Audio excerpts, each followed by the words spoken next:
Bismillahirrahmanirrahim. Assalamualaikum warahmatullahi wabarakatuh.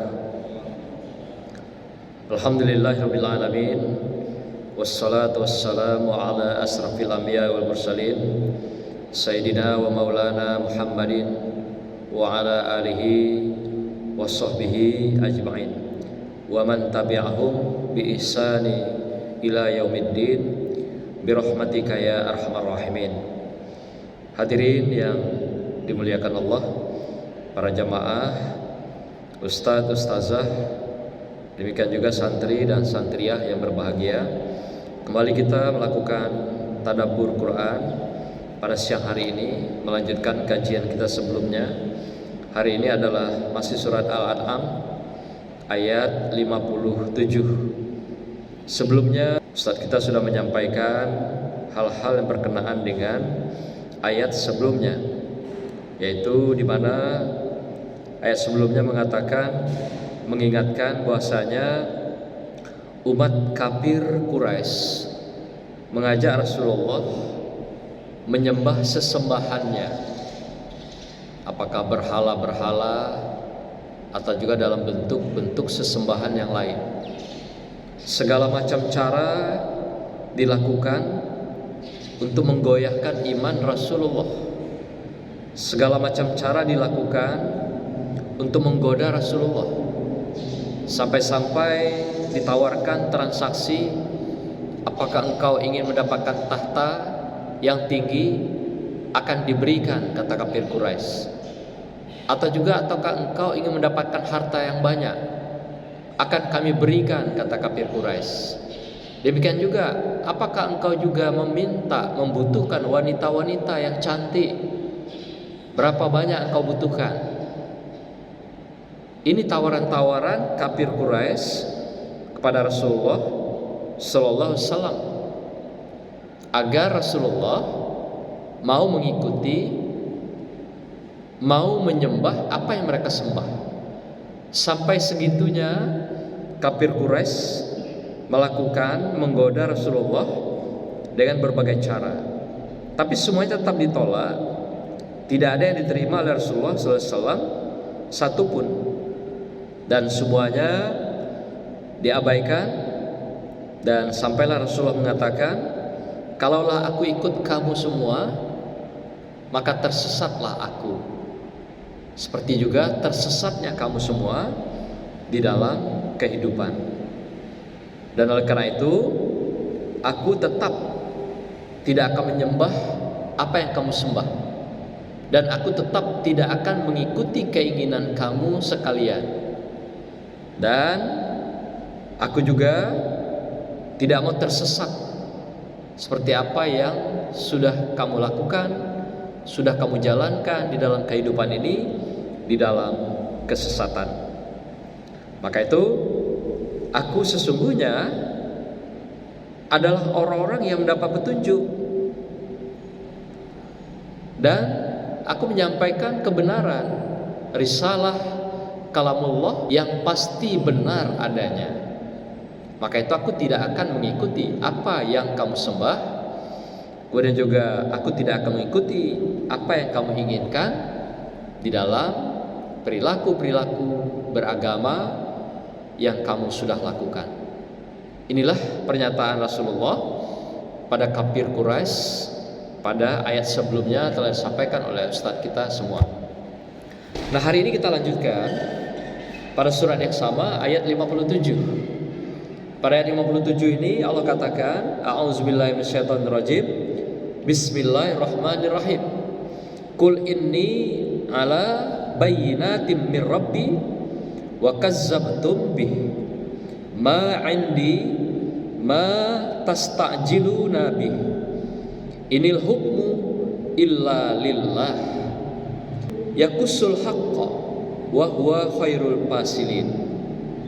Katakanlah Muhammad, aku berada di atas keterangan yang nyata, yaitu Al-Quran dari Tuhanku, sedangkan kamu mendustainya.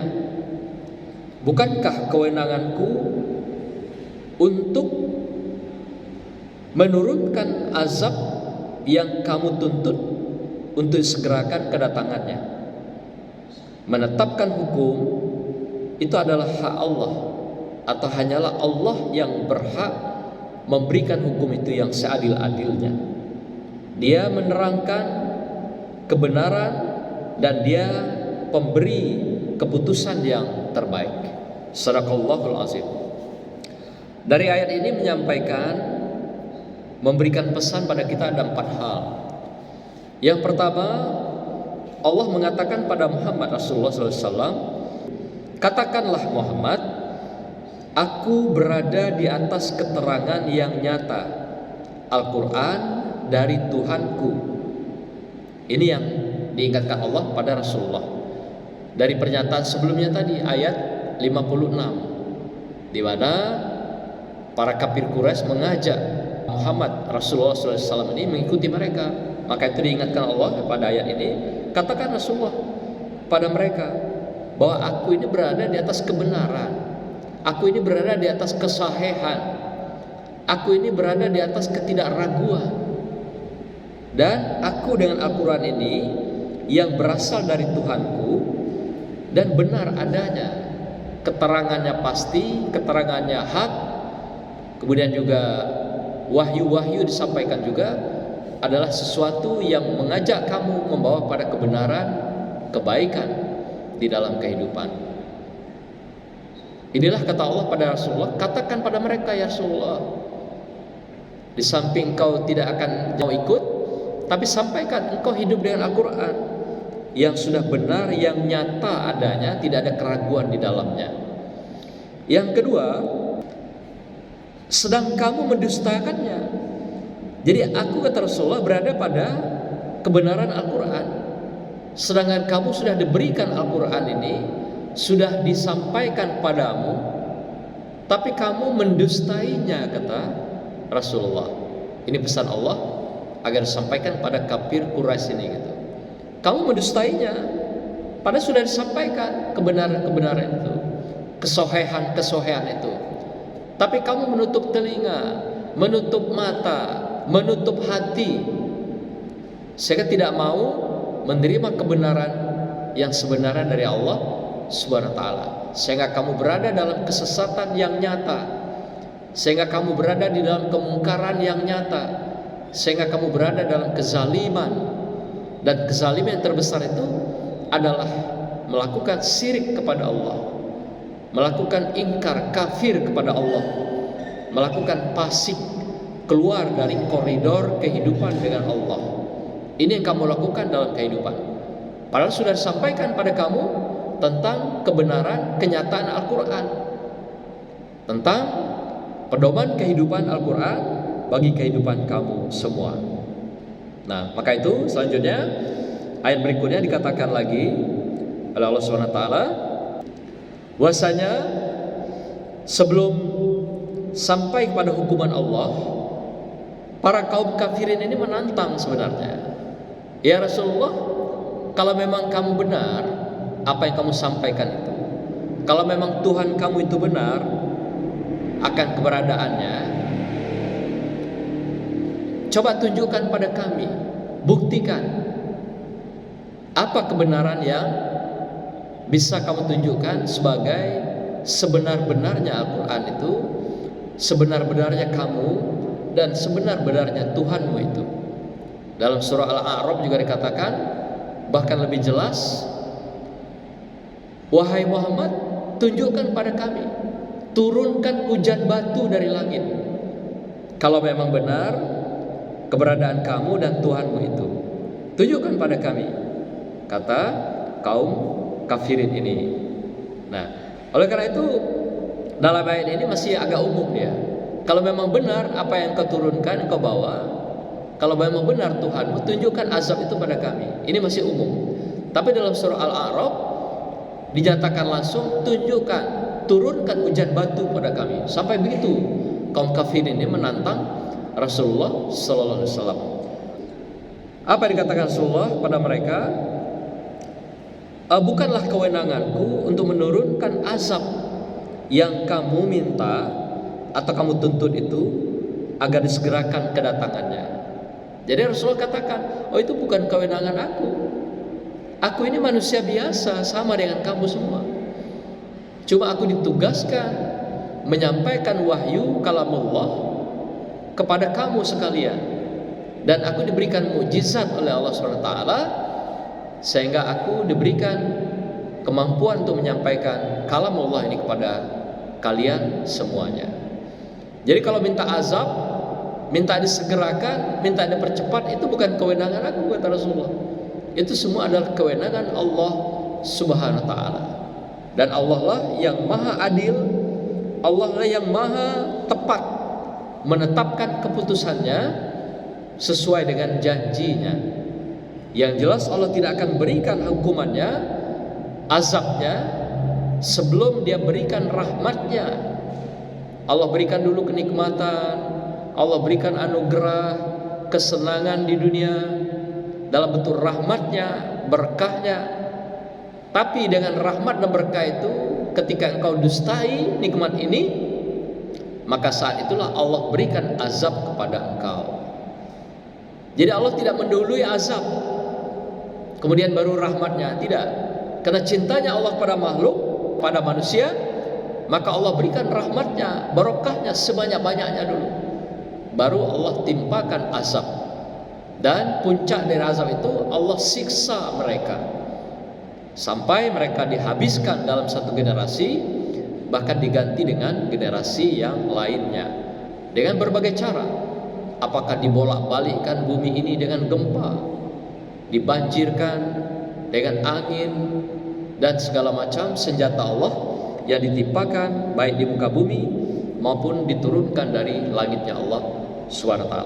Maka Rasulullah mengatakan bahwasanya yang berhak menetapkan hukum itu, memberikan sanksi, memberikan azab dan siksa kepada kamu, hanyalah Allah. Itu hak Allah. Kapan dia akan kasih? Apakah segera, apakah nanti, atau lusa? Itu hak Allah. Aku tidak punya kewenangan, kata Rasulullah Sallallahu Alaihi Wasallam kepada kaum kafir Quraisy. Nah, terakhir diingatkan dalam ayat ini pada kafir atau kaum kafir ini, dan dia menerangkan kebenaran dan dia memberi keputusan yang terbaik. Jadi Allah memberikan segala informasi yang benar dan baik kepada kaum kafirin, kepada umat Islam, sebagai sebuah pemberian atau pemberi berita kabar gembira yang menyenangkan, yang membahagiakan, dan juga kabar yang berupa peringatan. Dengan kabar gembira memberikan sebuah kesenangan, ketenangan, dan kebahagiaan menyambut hari depan yang akan kita lalui, baik hari depan di dunia maupun di hari akhirat.